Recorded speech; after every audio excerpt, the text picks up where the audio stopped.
The world is at a tipping point. One way leads us to destruction, disease, and death.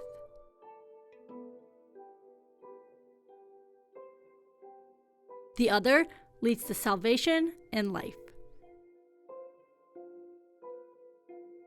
This tipping point depends on our actions now. We will hold those who are the most responsible for this crisis accountable, and we will make the world leaders act. We can and we will. We are at the beginning of the end. And why? Climate change. Climate change has been impacting our world for decades. However, still many people are confused on what climate change is. Climate is defined as the statistical changes in our atmosphere and its weather properties. So things like average change, frequency, extremes, etc. It's not just average weather. The main cause of all this destruction and damage is us.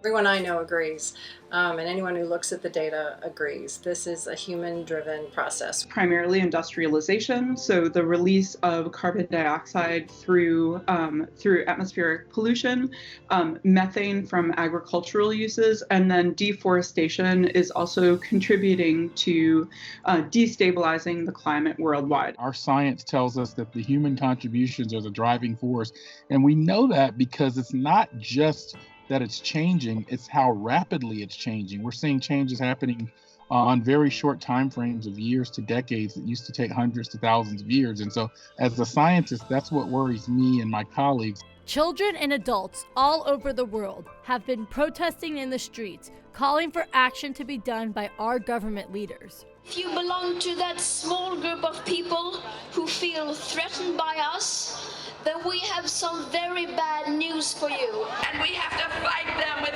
every ounce of strength that we have, right?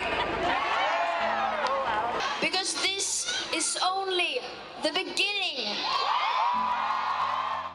The United Nations held a Youth Climate Summit on September 21st, 2019 for 100 youth leaders to detail steps our governments, our leaders, and ourselves can take to fix what is happening to our beloved planet. Take this thing seriously. You know, we only have 11 years left to decarbonize our energy system, and that's a huge task. And if we don't start now, it will only get more and more difficult. So act now. If we don't take care of the environment, no one else is going to, because we're the ones who are going to be affected, and the future depends on us currently. Then I have founded my own NGO, which is called Amis de la Terre. Every week we organize climate strikes. Every week we do workshops for recycling. And we try our best to sensibilize and raise awareness among youth. The youth, you really just have to get involved. And if you can't come to the strikes, then please spread the word on social media, talk to your classmates about it, and just raise awareness overall about the importance of the climate crisis. So young people are making individual actions, they are making lifestyle changes, eating less meat, eating vegan diet, and all the other things that young people are doing. And we just keep on encouraging them. They're saying they're doing great stuff, and we hope that with their efforts and passion, we'll see maximum change in the way things are in the world. There is no way that we can postpone this any longer. There is urgency that needs to be felt, and there is action that needs to be done.